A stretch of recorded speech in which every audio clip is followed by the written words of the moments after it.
어머님, 제발 좀 사라져 주세요. 어머님, 저는 어머님만 보면 숨이 막혀요. 제발. 가영아, 진정해. 왜 그러니? 내가 뭘 그렇게 잘못했니? 그냥 당신이 눈앞에 있으면 미칠 것 같단 말이에요. 그 순간 며느리 최가영은 두 손으로 제 어깨를 거칠게 밀쳐버렸습니다. 저는 비틀거리며 차도로 넘어졌고 바로 앞에서 덤프트럭의 경적 소리가 귀를 찢었습니다. 순간 세상이 멈춘 듯 숨이 막혔습니다. 도대체 며느리 가영은 왜 저를 죽음으로 내몰려고 한 걸까요? 하지만 여러분, 이건 시작에 불과했습니다. 구독과 좋아요 눌러주시면 제가 더 많은 사연, 더 진솔한 이야기로 보답하겠습니다. 감사합니다. 지금부터 이야기 시작하겠습니다. 저는 말순이고 올해 72입니다. 시골 마을 끝자락에 있는 작은 집에서 혼자 살고 있어요. 아침마다 창문을 열면 들려오는 참새들의 제잘거림과 멀리서 들려오는 소 울음소리가 제 하루를 시작하게 해줘요. 남편은 벌써 10년 전에 하늘나라로 가셨고 아들 상철이 하나 있습니다. 상철이는 덤프트럭 기사라서 돈을 벌려고 이곳저곳 공사장을 다니다 보니 집에 없는 날이 더 많지요. 멀리 공사 현장에 나가면 일주일씩 못 들어올 때도 있어요. 그래서 며느리 가영이가 주말마다 저를 챙긴다며 찾아왔어요. 요즘 같은 세상에 이런 며느리가 어디 있나 싶었지요. 동네 아줌마들도 말순이가 복이 많아서 저런 며느리를 얻었다고 부러워했어요. 우리 며느리는 명절에나 얼굴 한번 보는데 저 집 며느리는 주말마다 시어머니 챙기러 온다며 정말 요즘 복이 드문 효부네. 그런 소리를 들을 때마다 저는 정말 자랑스러웠어요. 가슴이 뿌듯하게 부풀어 올랐고 입가에는 저절로 미소가 번졌지요. 며느리의 실체를 알기 전까지는 진짜 딸을 얻은 것 같았지요. 가영이가 청소할 때 나는 세제 냄새, 빨래 넣을 때 풍기는 세탁비누 향기. 이 모든 것들이 제게는 행복의 냄새였어요. 하지만 언제부터인가 뭔가 이상한 일이 일어나기 시작했어요. 특히 상철이가 일 나간 주말에 말이에요. 가영이가 저랑 단둘이 있을 때마다 뭔가 분위기가 어색해지는 거예요. 평소에는 어머님 편하게 계세요라고 하던 가영이가 갑자기 후 하면서 깊은 한숨을 쉬는 거예요. 그 한숨 소리가 제 귓가에 무겁게 가라앉으면서 집 안 공기까지 무거워지는 것 같았어요. 그런데 할인이가 그런 엄마를 보면서 무서워하기 시작했어요. 할머니, 엄마가 요즘 이상해요. 아이가 제게 몰래 와서 속삭이는 거예요. 작은 목소리로 귀에 대고 말하는데 아이 숨소리가 빨라져 있는 게 느껴졌어요. 밤에 혼자 중얼거려요. 그리고 할머니 사진을 계속 쳐다봐요. 세상에 제 사진을 쳐다본다고요. 그게 무슨 말이람. 아이가 계속 말했어요. 엄마가 할머니 사진 보면서 뭔가 말하는데 무서운 얼굴이에요. 아이 목소리가 떨리고 있었어요. 할인아, 엄마가 뭐라고 중얼거리니? 모르겠어요. 하지만 무서운 목소리예요. 평소 엄마 목소리랑 달라요. 할머니, 엄마가 아플까봐 무서워요. 아이가 그렇게 말하니까 정말 섬뜩하더라고요. 8살짜리 아이가 이런 걱정을 해야 하다니. 아이 손을 잡아보니 차갑게 식어 있었어요. 가영아, 할인이가 내가 밤에 혼자 중얼거린다고 하는데. 어머님, 정말 그런 적 없어요. 아이가 잘못 들은 것 같아요. 하지만 할인이가 거짓말할 아이가 아니거든요. 그 아이는 어려서부터 거짓말을 못하는 성격이에요. 뭔가 숨기는 게 있으면 금세 얼굴에 다 드러나거든요. 그런데 정말 무서운 일은 그 다음 주부터 시작됐어요. 상철이가 멀리 공사 현장에 나가서 일주일 동안 집에 못 들어오게 됐거든요. 엄마, 부산 쪽 공사 현장에 나가야 해요. 일주일 정도 못 들어올 것 같아요. 그렇게 상철이가 떠나고 나서도 한참 동안 가영이는 창밖을 바라보고 있더라고요.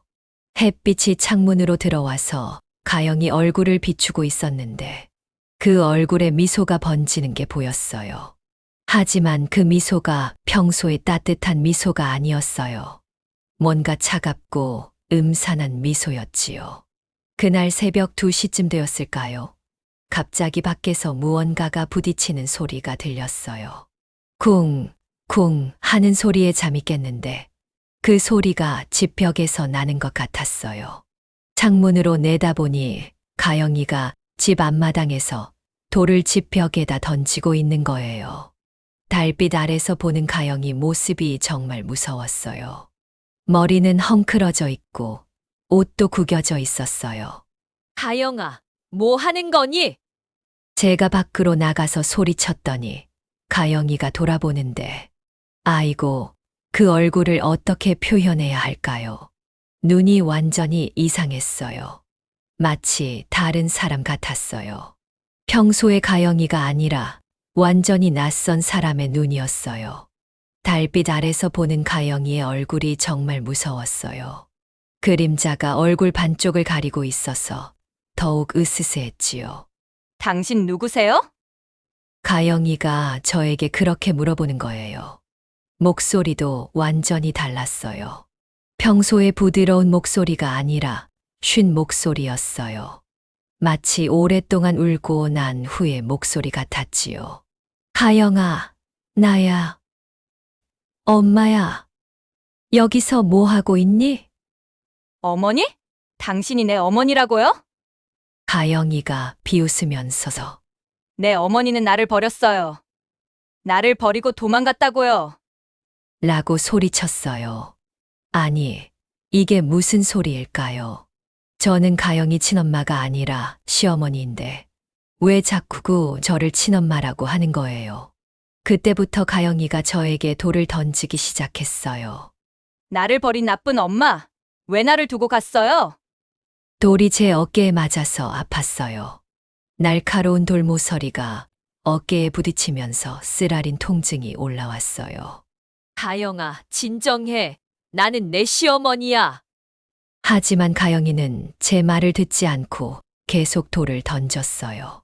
간신히 집 안으로 피해서 문을 잠궜는데 가영이가 문을 두드리면서 문 열어요. 왜 또 나를 버리려고 해요? 라고 울부짖는 거예요. 문이 쿵쿵쿵 소리를 내며 흔들렸어요. 정말 무서웠어요. 제 며느리가 이럴 리가 없는데 도대체 무슨 일이 일어난 걸까요? 할인이도 완전히 겁에 질려서 제 품에 매달려 있었어요. 할머니, 무서워요. 엄마가 왜 그래요? 아이 몸이 바들바들 떨리고 있었어요. 체온도 평소보다 낮게 느껴졌고 숨소리도 가빠져 있었어요. 할인아, 괜찮다. 할머니가 있잖니? 하지만 저도 무서웠어요. 가영이가 언제까지 저럴까요? 혹시 집에 들어와서 우리를 해치는 건 아닐까요? 그런 생각을 하니까 더욱 무서워졌어요. 새벽까지 가영이가 집 주변에서 혼자 중얼거리고 돌아다녔거든요. 엄마는 어디 갔어요? 왜 나를 혼자 두고 갔어요? 그 소리가 바람에 실려서 창문 틈으로 들려왔어요. 아이고, 그 다음날 아침이 더 충격적이었어요. 가영이가 아무 일 없었다는 듯이 아침밥을 차려놓고 있는 거예요. 어머님 주무셨어요? 아침 드세요. 환한 미소를 지으면서 평소처럼 상냥하게 말하는 거예요. 세상에 어젯밤에 저에게 돌을 던지고 소리를 지르던 그 사람이 맞나요? 머리도 단정하게 빗어놓았고 옷도 깔끔하게 갈아입었어요. 얼굴에는 화장까지 해놓았더라고요. 마치 어젯밤 일이 전혀 없었던 것처럼 말이에요. 하지만 저는 어젯밤 일을 생생하게 기억하고 있었어요. 어깨에 돌 맞은 자리도 아직 아팠고요. 가영아, 어젯밤에 제가 말을 꺼내려고 했더니 가영이가 어젯밤요? 무슨 일 있었나요? 라고 하면서 정말 모르겠다는 표정을 짓는 거예요. 눈을 동그랗게 뜨고 고개를 갸웃거리는 모습이 진짜 모르는 것 같았어요. 너 어젯밤에 마당에서 돌을 던지고 어머님, 무슨 말씀이세요? 저는 어젯밤에 일찍 잤는 거려? 정말 믿기 힘들었어요. 자기가 한 일을 정말 기억 못하는 것 같았어요. 목소리도 평소처럼 부드러웠고 표정도 진짜 당황스러워하는 것 같았어요. 할인이도 그 모습을 보면서 무서워했어요. 엄마, 어젯밤에 할머니한테 할인아, 뭔 소리야? 엄마가 언제 할머니한테 뭘 했다고? 가영이가 아이를 보면서 말했는데 그 순간 눈빛이 또 이상해지는 거예요. 갑자기 눈동자가 가늘어지면서 차갑게 변했어요. 할인아, 거짓말하면 안 돼. 엄마는 그런 일 안 했어. 그러면서 아이 어깨를 꽉 잡는 거예요. 가영이 손가락이 아이 어깨에 할인이가 얼굴을 찡그렸어요. 할인이가 아프다고 하니까 그제서야 손을 놓았어요. 가영이가 내가 언제 하면서 당황하는 표정을 짓는 거예요. 마치 방금 전에 무슨 일이 있었는지 기억이 안 나는 것 같았어요. 이런 식으로 계속되니까 정말 이상했어요. 그날 하루 종일 가영이는 평소처럼 행동했어요. 청소도 하고 빨래도 하고 저녁도 차려주고 마치 어젯밤 일이 없었던 것처럼 말이에요. 하지만 저는 계속 불안했어요. 언제 또 가영이가 돌변할지 모르니까요. 할인이도 엄마 눈치를 보면서 조심스럽게 행동했어요. 아이가 말할 때도 목소리를 작게 하고 움직일 때도 조심스럽게 움직이더라고요. 하지만 가장 무서운 일은 그 다음 날 벌어졌어요. 바로 제가 처음에 말씀드린 그 일 말이에요. 제가 거의 죽을 뻔한 그 사건이요. 그날 아침 가영이가 어머님, 장 보러 나가실래요? 함께 다녀와요. 라고 했어요. 평소처럼 상냥한 목소리였어요. 어제 일은 또 기억을 못하는 것 같았어요. 할인이도 할머니, 같이 가요. 아이스크림 사달라고 할 거예요. 라고 해서 셋이 함께 나갔어요. 장을 보고 집에 돌아오는 길이었어요. 마을 입구 차도 옆으로 걸어가고 있었는데 갑자기 가영이가 걸음을 멈추더라고요. 발을 딱 멈추면서 온몸이 굳어지는 게 보였어요. 어머님, 잠깐만요. 뭔가 이상했어요. 가영이의 목소리가 또 바뀌기 시작했거든요. 평소의 부드러운 톤에서 점점 차갑고 날카로운 톤으로 변해가고 있었어요. 어머님, 저한테 뭔가 숨기는 거 있으시죠? 가영이가 저를 빤히 쳐다보면서 물어봤어요. 그 시선이 제 얼굴을 파고드는 것 같았어요. 뭘 숨긴다는 거니? 무슨 소리야? 제가 대답했더니 가영이가 눈을 가늘게 뜨면서 거짓말하지 마세요. 당신이 나를 버린 거 다 알고 있어요. 세상에 또 시작이었어요. 길거리에서 이러면 어떻게 해요? 가영아, 진정해. 사람들이 다 보잖니? 실제로 지나가던 동네 사람들이 우리를 쳐다보기 시작했어요. 저 집 며느리 왜 저러지? 갑자기 무슨 일이야? 하면서 수군거리기 시작했어요. 하지만 가영이는 전혀 신경 쓰지 않았어요. 오히려 더 큰 소리로 말하기 시작했어요. 왜 나를 버렸어요? 내가 그렇게 싫었어요? 가영이의 목소리가 점점 커지더라고요. 그러면서 눈물까지 흘리기 시작했어요. 5살짜리 아이를 혼자 두고 어떻게 갈 수 있어요? 어떻게 그럴 수 있어요? 지나가던 사람들이 점점 많이 모여들었어요. 저 며느리 시어머니한테 뭐라고 하는 거야? 세상에 길거리에서 저러면 되나? 뭔 일이야? 사람들의 웅성거리는 소리가 점점 커졌어요. 가영아, 제발 진정해. 집에 가서 이야기하자. 제가 가영이의 팔을 잡으려고 했더니 가영이가 제 손을 뿌리치면서 만지지 마요. 더러운 손으로 저를 만지지 마세요. 하고 소리쳤어요. 아이고, 정말 창피했어요. 동네 사람들이 다 쳐다보는데 말이에요. 그때도 그렇게 말했어요. 나를 더럽다고, 귀찮다고. 가영이가 계속 소리쳤어요. 할머니 집에 맡겨놓고 연락도 안 하고 나는 매일 울면서 기다렸어요. 아이고, 가영이가 뭔 소리를 하는 거야? 저는 가영이를 버린 적이 없는데 말이에요. 저는 가영이 친엄마가 아니라 시어머니라고요. 할인이가 무서워서 제 뒤에 숨었어요. 할머니, 엄마가 또 이상해져요. 아이가 떨면서 말하는데 가영이가 그 말을 듣고는 더 화를 냈어요. 할인아, 너까지 할머니 편이야? 엄마는 나쁜 사람이야? 아이를 향해서 소리를 지르니까 할인이가 으앙 하고 울기 시작했어요. 가영아, 아이한테 왜 그러니? 할인이는 잘못이 없잖아. 제가 아이를 보호하려고 했더니 가영이가 잘못이 없다고요? 그 아이도 당신 편이잖아요. 모두 다 저를 싫어해요. 하면서 더욱 흥분했어요. 사람들이 점점 많이 몰려들어서 구경하기 시작했어요. 저 며느리 완전히 미쳤네. 시어머니한테 저렇게 하면 되나? 아이고, 저 시어머니 불쌍해라. 사람들이 수군거리는 소리가 들렸어요. 가영이도 그 소리를 들었는지 더욱 화를 냈어요. 뭘 봐요? 뭐가 그렇게 신기해요? 하면서 구경하는 사람들에게도 소리를 지르기 시작했어요. 그때였어요. 가영이가 갑자기 저에게 다가오더니 어머님, 제발 저리 좀 가세요. 하고 소리를 지르면서 두 손으로 제 어깨를 있는 힘껏 밀어붙인 거예요. 그 순간 가영이 손에서 느껴진 힘이 정말 강했어요. 마치 쇠덩어리가 제 어깨를 치는 것 같았지요. 아이고, 그 바람에 저는 비틀거리면서 차도 쪽으로 넘어졌어요. 바로 그때 덤프트럭이 지나가고 있었거든요. 제 몸이 아스팔트 바닥으로 떨어지면서 무릎과 손바닥에 따가운 통증이 올라왔어요.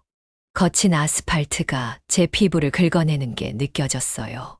끼익, 덤프트럭 기사가 급브레이크를 밟는 소리가 귀를 찢었어요. 간신히 몸을 굴려서 피했지만 정말 아찔했어요. 조금만 늦었어도 큰일 날 뻔했다니까요. 덤프트럭 바퀴에서 나는 타는 고무 냄새와 뜨거운 배기가스 냄새가 제 코를 찔렀어요. 아줌마! 갑자기 차도에 들어오시면 어떻게 해요? 큰일 날 뻔했잖아요! 덤프트럭 기사가 차에서 내려와서 저를 일으켜 세워줬어요. 아줌마, 정말 죽을 뻔했네요.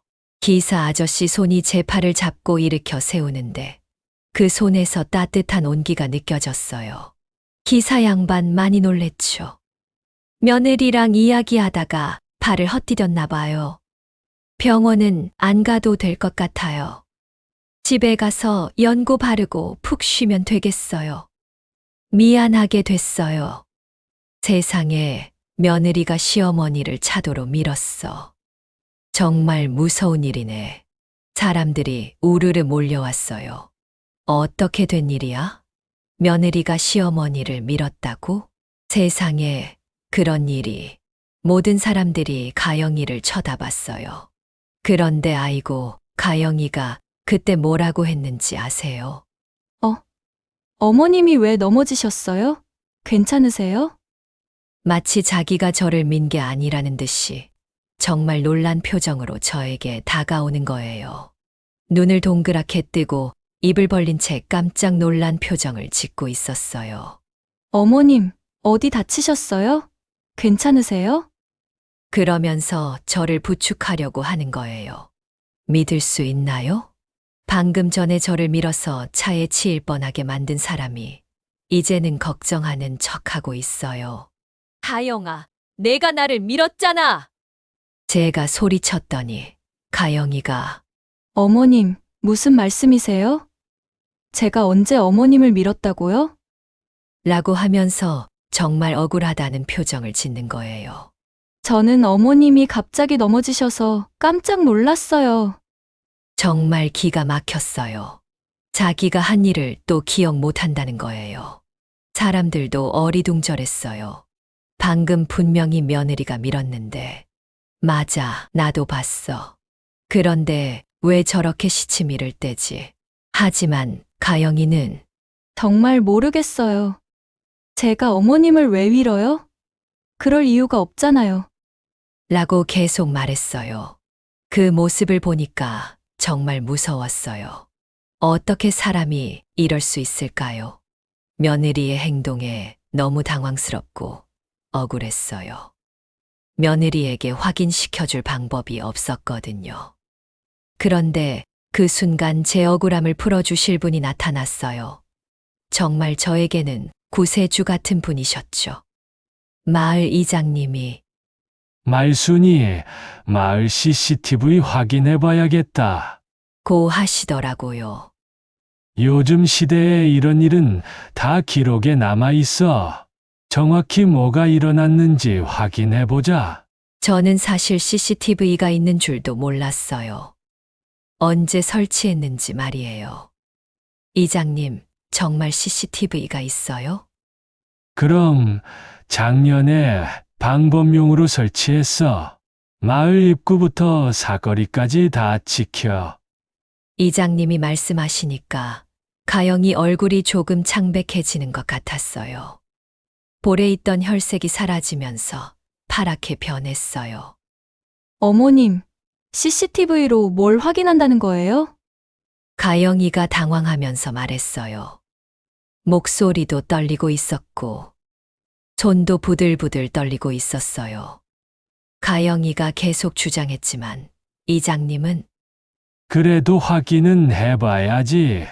사고가 났는데, 그리고 이렇게 많은 사람들이 봤는데, 라고 하시면서 마을 사무소로 가자고 하셨어요.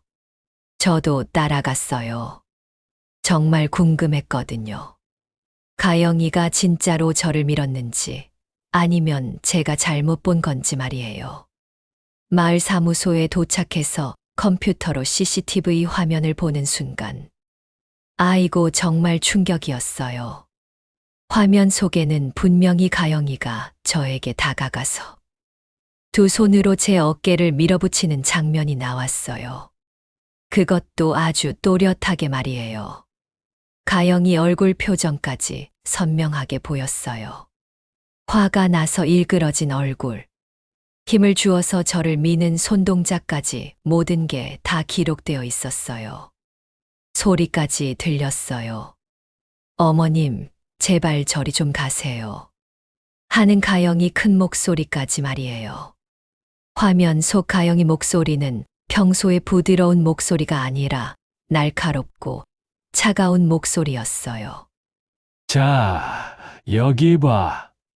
며느리가 시어머니를 밀고 있잖아. 이장님이 화면을 가리키면서 말씀하셨어요. 여기 보면 며느리가 두 손으로 확실히 미는 게 보이지?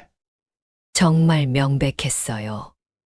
더 이상 부인할 수 없는 증거였어요. 아니에요. 이게 무슨 일이에요? 가영이가 화면을 보더니 얼굴이 하얗게 질렸어요. 입술도 파르르 떨리기 시작했어요. 저는 정말 기억이 안 나요. 왜 제가 어머님을... 그러면서 눈물을 흘리기 시작했어요.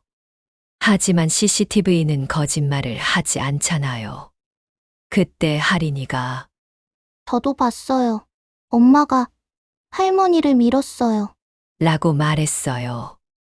아이가 용기를 내서 진실을 말한 거예요. 엄마가 갑자기 화를 내더니 할머니를 밀었어요. 정말 무서웠어요. 아이 목소리는 떨렸지만 분명하게 말했어요. 사람들이 모두 가영이를 쳐다봤어요. 겉으로는 그렇게 착한 척했는데 말이야. 동네 사람들이 수군거렸어요. 그 소리들이 가영이 귓가에 울려 퍼졌어요. 나는 진짜 가영이가 착한 줄 알았는데 교회에서는 그렇게 좋은 며느리라고 했는데 사람 일은 정말 모르는 거네. 가영이가 그 소리를 듣더니 더욱 울기 시작했어요. 어깨가 들썩들썩 떨리면서 소리 내어 울었어요. 가영이가 갑자기 하면서 머리를 감싸고 쓰러지는 거예요. 두 손으로 머리를 감싸고 바닥에 주저앉으면서 몸을 앞뒤로 흔들기 시작했어요. 세상에, 이 사람 정신이 이상한 거 아니야? 동네 아줌마가 말했어요. 사람들이 가영이를 보면서 수군거렸어요. 가영이는 바닥에 쪼그리고 앉아서 계속 중얼거리고 있었어요. 가영아, 괜찮니? 제가 걱정스럽게 물어봤더니 가영이가 제 얼굴을 빤히 쳐다보면서 당신, 누구예요? 저를 아세요? 라고 물어보는 거예요. 마치 저를 처음 보는 사람처럼 말이에요. 눈동자에 초점이 없었고 어리둥절한 표정을 짓고 있었어요. 방금 전까지 저를 엄마라고 부르더니 이제는 모르는 사람 취급하고 있어요. 말순아, 너희 며느리 병원에 한번 데려가야겠다. 이장님이 말씀하셨어요. 이건 정신병 같은데. 그제서야 저는 깨달았어요. 가영이가 일부러 저를 괴롭힌 게 아니라 정말 아픈 거였다는 걸 말이에요. 하지만 그렇다고 해서 제가 당한 일들이 없어지는 건 아니잖아요? 저는 정말 죽을 뻔했거든요. 그때까지도 저는 가영이가 정말 정신병이 있나 보다 생각했어요. 하지만 진짜 충격은 그 다음에 기다리고 있었어요. 병원에서 며느리의 진짜 얼굴을 볼 수 있었거든요. 지금 그때 생각만 해도 손발이 후덜거려요. 병원에서 정신과 검사를 받고 있던 가영이를 면회 갔을 때였어요. 가영이가 혼자 병실에 있다고 생각하고 있었는데 제가 문을 살짝 열고 들어가려는 순간 세상에 가영이가 거울을 보면서 연기 연습을 하고 있는 거예요. 어머님, 저는 정말 기억이 안 나요. 제가 왜 그랬는지. 가영이가 거울 앞에서 울먹이는 표정을 지으면서 혼자 대사를 연습하고 있었어요. 거울 속 자신을 바라보며 눈물까지 짜내고 있더라고요. 그러더니 갑자기 표정이 싹 바뀌면서 이 정도면 믿겠지. 바보 같은 시어머니. 라고 비웃으면서 말하는 거예요. 아이고, 저는 그 순간 다리에 힘이 빠져서 벽에 기대야 했어요. 온몸에서 힘이 쭉 빠지면서 차가운 기운이 올라왔어요. 가슴이 쿵쿵 뛰면서 숨이 막힐 것 같았지요. 가영이가 계속해서 혼자 중얼거렸어요. 그러면서 악마 같은 미소를 지으면서 손톱을 뜯고 있더라고요. 평소에 단정한 가영이 모습은 온데간데 없었어요. 머리는 헝클어져 있고 눈빛은 차갑고 음산했어요. 그때 가영이가 핸드폰을 꺼내서 누군가와 통화를 하기 시작했어요. 언니, 계획대로 잘 되고 있어. 시어머니 완전히 속았어. 세상에 누군가와 짜고 했다는 거예요. 전화기에서 나오는 가영이 목소리가 평소보다 훨씬 낮고 거칠었어요. 응, CCTV는 예상 안 했지만 오히려 잘 됐어. 정신병 연기하니까 다들 믿더라. 의사도 속였고. 제가 숨을 죽이고 더 들어보니 가영이가 응, 이제는 시어머니가 나를 주말마다 부를 일은 없을 거야. 나만 보면 무서워서 같이 있지도 못하실걸? 아깝게 됐어. 계획대로만 됐으면 좋았을 텐데 시어머니가 차에 제대로 다치셨으면 바로 요양원에 모실 수 있었잖아. 그녀는 잠시 말을 멈추더니 비릿하게 웃었습니다. 그럼 난 이 집을 당당히 가질 수 있었는데 말이야. 이제 다시 방법을 찾아야지. 그럼 이 집 완전히 우리 거야. 시어머니 명의로 된 집 문서도 나중에 어떻게든 할 수 있고. 라고 말하고 있었어요. 아이고, 정말 무서운 계획이었어요. 제 집을 빼앗으려고 이런 짓을 했다니. 세상의 며느리가 집 때문에 저를 죽음으로 내몰았어요. 정말 상상할 수가 없었어요. 그 착한 며느리가 할인이도 문제야. 자꾸 진실을 말하려고 해서. 아이 입을 막는 것도 쉽지 않아? 가영이가 그렇게 말하니까 전화 상대방이 뭔가 말했나 봐요. 맞아. 아이한테는 엄마가 아프니까 아무한테도 말하면 안 된다. 고 계속 세뇌하고 있어. 겁을 주니까 말을 안 하더라. 그 순간 제 심장이 쿵쿵 뛰었어요. 가영이가 할인이까지 협박하고 있었다니. 그리고 모든 게 연기였다니. 제가 며칠 동안 가영이를 불쌍하게 생각하고 걱정했는데 그게 다 가짜였던 거예요. 온몸이 부들부들 떨렸고 입안이 바짝 말라서 침을 삼키기도 힘들었어요. 저는 조용히 뒤로 물러서서 간호사실로 갔어요. 발걸음을 최대한 소리 나지 않게 하려고 발끝으로 걸었는데 복도 바닥이 차가워서 발바닥에 전해지는 냉기가 온몸으로 퍼졌어요. 간호사님, 잠깐만요. 중요한 이야기가 있어요. 제가 떨리는 목소리로 말했어요. 목소리가 떨려서 제대로 말이 나오지 않을 정도였어요. 환자 가영이가 지금 방에서 하는 이야기를 들어보세요. 녹음을 해야 할 것 같아요. 간호사가 이상하다는 표정을 지었지만 저와 함께 가영이 병실 앞으로 갔어요. 가영이는 여전히 통화를 하고 있었어요. 시어머니는 정말 순진해. 내가 울면서 사과하니까 완전히 믿더라. 이제 며칠 더 정신병자 연기하다가 치료받고 나왔다고 하면 끝이야. 간호사가 제 얼굴을 보더니 깜짝 놀라는 표정을 짓더라고요. 눈을 동그랗게 뜨면서 입을 벌리고 있었어요. 빨리 경찰에 신고해야겠어요. 간호사가 휴대폰을 꺼내서 전화를 걸었어요. 그리고 의사 선생님께도 즉시 연락했어요. 선생님, 큰일 났어요. 환자가 정신병을 꾸며낸 것 같아요. 지금 당장 와보세요. 간호사 목소리도 급해져 있었어요. 의사 선생님이 오셔서 가영이 방 앞에서 함께 들어보니 가영이가 여전히 통화를 하고 있었어요. 그래. 보험금도 나중에 받을 수 있을 거야. 시어머니가 사고라도 나면. 그 말을 듣는 순간 저는 정말 소름이 돋았어요. 팔뚝에 달살이 돋으면서 온몸이 오싹했어요. 가영이가 저를 죽이려고 했던 게 맞았던 거예요.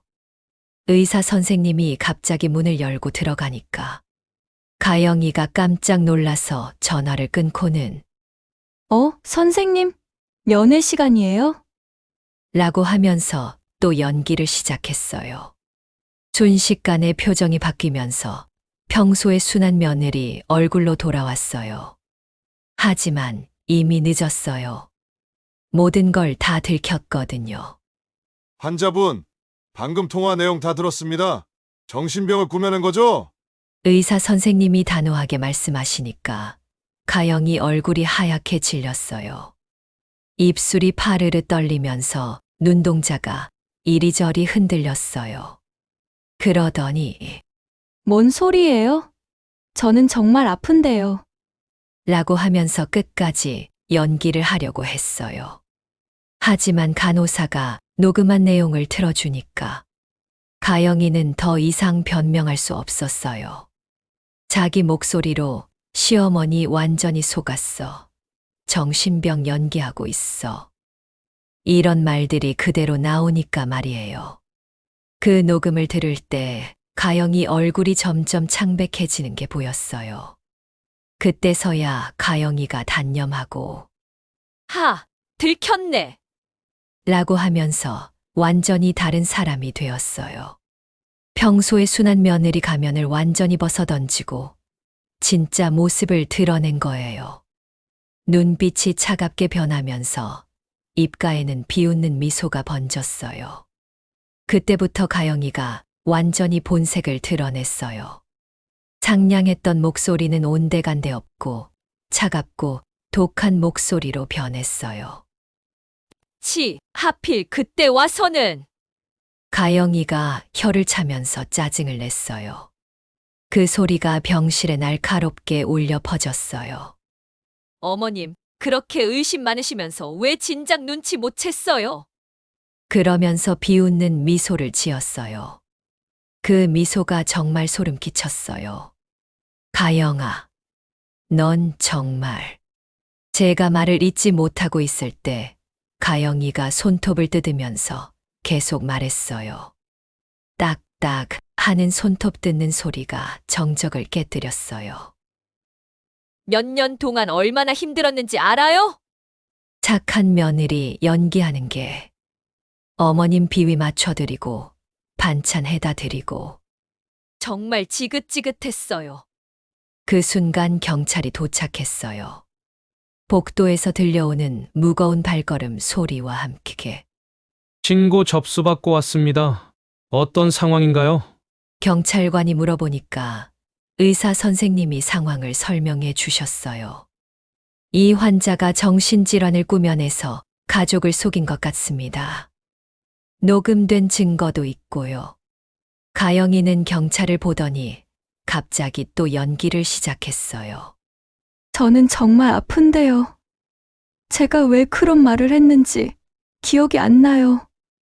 눈물까지 글썽이면서 말이에요. 하지만 경찰관은 이미 녹음을 다 들어본 후였어요. 녹음 내용이 너무 구체적이고 계획적입니다. 정신질환으로는 설명이 안 되는 내용이에요. 그때 상철이가 병원으로 급히 달려왔어요. 복도에서 들려오는 급한 발걸음 소리와 함께 어머니, 경찰차가 와 있다는데 무슨 일이에요? 상철이가 헐떡거리면서 물어보니까 저는 어디서부터 어떻게 설명해야 할지 모르겠더라고요. 경찰관이 대신 설명해 줬어요. 부인이 정신병을 꾸며내서 가족을 살인하려는 사건입니다. 살인 미수죄이죠. 상철이 얼굴이 하얗게 질렸어요. 혈색이 싹 빠지면서 입술도 파래졌어요. 뭐라고요? 가영이가? 그러면서 가영이를 쳐다봤는데 가영이는 이제 아예 연기를 포기했는지 냉정한 표정으로 앉아 있었어요. 다리를 꼬고 앉아서 팔짱을 낀 제 말이에요. 여보, 이제 들켰으니까 그만할게. 더 이상 착한 며느리 연기 못하겠어요. 가영이가 차가운 목소리로 말했어요. 그 목소리에는 평소의 따뜻함이라고는 조금도 없었어요. 가영아, 너 정말 왜 이런 짓을? 상철이가 떨리는 목소리로 물어봤어요. 목소리가 갈라지면서 거의 울먹이는 소리였어요. 가영이가 한숨을 쉬면서 시어머니 때문에 답답해서 못 살겠더라고요. 집은 시어머니 명의고 뭘 해도 간섭하고 이 집에서 진짜 주인이 되려면 시어머니가 없어져야 했어요. 정말 충격적인 고백이었어요. 가영이가 계속 말했어요. 처음에는 요양원에 보내려고 했는데 어머님이 너무 건강하셔서 그래서 정신병자로 만들어서 시어머니를 무서워하게 만들려고 했어요. 그럼 알아서 이사 가시거나 요양원에 가실 줄 알았는데 가영이가 말할 때마다 상철이 어깨가 더 많이 처졌어요. 그럼 나를 차도로 밀어서 죽이려고 한 것도. 그건 계획에 없던 일이었어요. 그때는 정말 화가 나서. 하지만 어차피 시어머니가 없어지면 더 좋았을 텐데. 가영이가 태연하게 말하니까 상철이가 주저앉으면서 머리를 감쌌어요. 두 손으로 머리를 감싸고 몸을 앞뒤로 흔들고 있었어요. 경찰관이 부인, 이것은 매우 심각한 범죄입니다. 고의적인 폭행과 사기, 그리고 살인미수까지 적용될 수 있어요. 라고 말했어요. 가영이는 별로 놀랍지 않네요. 어차피 이렇게 된 거 다 이야기해야겠어요. 당신은 집에 안 들어오고 나보고 시어머니를 주말마다 보라고 하는데 몇 년 동안 착한 며느리 하는 게 얼마나 힘들었는지 당신이 알아? 라고 하면서 체념한 듯한 표정을 지었어요. 어깨를 으쓱하면서 무표정한 얼굴로 말이에요. 상철이가 눈물을 흘리면서 제게 말했어요. 어머니, 정말 죄송합니다. 제가 이런 여자를 알아보지 못했어요. 그러면서 제 손을 잡고 떨고 있었어요. 상철이 손이 차갑게 식어 있었어요. 이혼하겠습니다. 이런 사람과는 더 이상 살 수 없어요. 가영이가 그 말을 듣고 이혼? 좋아요. 그럼 할인이 양육권은 제가 가져갈게요. 라고 말했어요. 하지만 경찰관이 현재 상황으로는 양육권 가져오기 어려울 것 같습니다. 범죄 기록이 남을 테니까요. 라고 했어요. 경찰서로 가기 전에 가영이가 저를 쳐다보면서 마지막으로 말했어요. 어머님, 미안하다는 말은 안 할게요. 진심이 아니거든요. 다만 어머님이 생각보다 즐기셔서 계획이 틀어진 것뿐이에요. 정말 차가운 말이었어요. 그제서야 저는 깨달았어요. 몇 년 동안 제가 얼마나 무서운 사람과 함께 살았는지를 말이에요. 등골이 서늘해지면서 소름이 돋았어요. 그 후 가영이는 수갑을 찬 채 경찰차에 올라탔어요. 째깍 하는 수갑 소리가 유난히 크게 들렸어요. 차창 너머로 보이는 가영이 모습은 평소와 전혀 달랐어요. 차가운 눈빛으로 저를 쳐다보고 있었거든요. 여러분, 정말 믿기 힘든 이야기였지요? 제가 몇 년 동안 착한 며느리라고 생각했던 가영이가 알고 보니 저를 쫓아내려고 치밀하게 계획을 세운 무서운 사람이었어요. 정신병까지 연기하면서 저를 속였다니. 정말 연기력이 대단했어요. 의사까지 속일 정도였으니까요. 상철이는 지금 이혼 절차를 밟고 있어요. 어머니, 제가 정말 바보였어요. 그런 여자를 못 알아봤어요. 라고 하면서 매일 자책하고 있어요. 밤마다 잠 못 이루고 뒤척이는 소리가 방 너머로 들려와요. 할인이 양육권은 상철이가 가지게 됐고, 가영이는 폭행과 사기 혐의로 재판을 받게 됐어요. 집도 계속 제 명의로 남아있고요. 할인이가 가장 충격을 받았어요. 할머니, 엄마가 정말 나쁜 사람이었어요? 아이가 물어볼 때마다 가슴이 아파요. 그래도 아이는 생각보다 씩씩하게 잘 견디고 있어요. 할머니, 저는 할머니랑 아빠랑 사는 게 더 좋아요. 엄마가 무서웠어요. 아이가 그렇게 말할 때 정말 안타까웠어요. 아이 목소리에서 안도감과 동시에 서운함이 느껴졌거든요. 동네 사람들도 경악했어요. 세상에 그렇게 착해 보이던 며느리가 정말 사람 일은 모르는 거네. 말순이가 얼마나 무서웠을까. 교회 사람들도 우리가 완전히 속았네. 가영이를 그렇게 칭찬했는데 라고 하더라고요. 겉모습만 보고 사람을 판단하면 안 된다는 걸 모두가 깨달았어요. 그때 교회에서 가영이가 보였던 완벽한 미소들, 세심한 배려들이 모두 거짓이었다고 생각하니 등골이 오싹해져요. 가영이 사건 이후로 저는 많은 걸 깨달았어요. 아무리 가족이라고 해도 이상한 징조가 보이면 의심해봐야 한다는 것. 그리고 누군가가 저를 해치려고 할 때는 끝까지 맞서 싸워야 한다는 것 말이에요. 만약 제가 포기하고 그냥 넘어갔다면 가영이 계획대로 이 집에서 쫓겨났을 거예요. 생각만 해도 아찔해요. CCTV가 없었다면 어떻게 됐을까요? 아무도 믿어주지 않았을 텐데. 요즘 세상에는 이런 증거들이 중요하다는 걸 알았어요.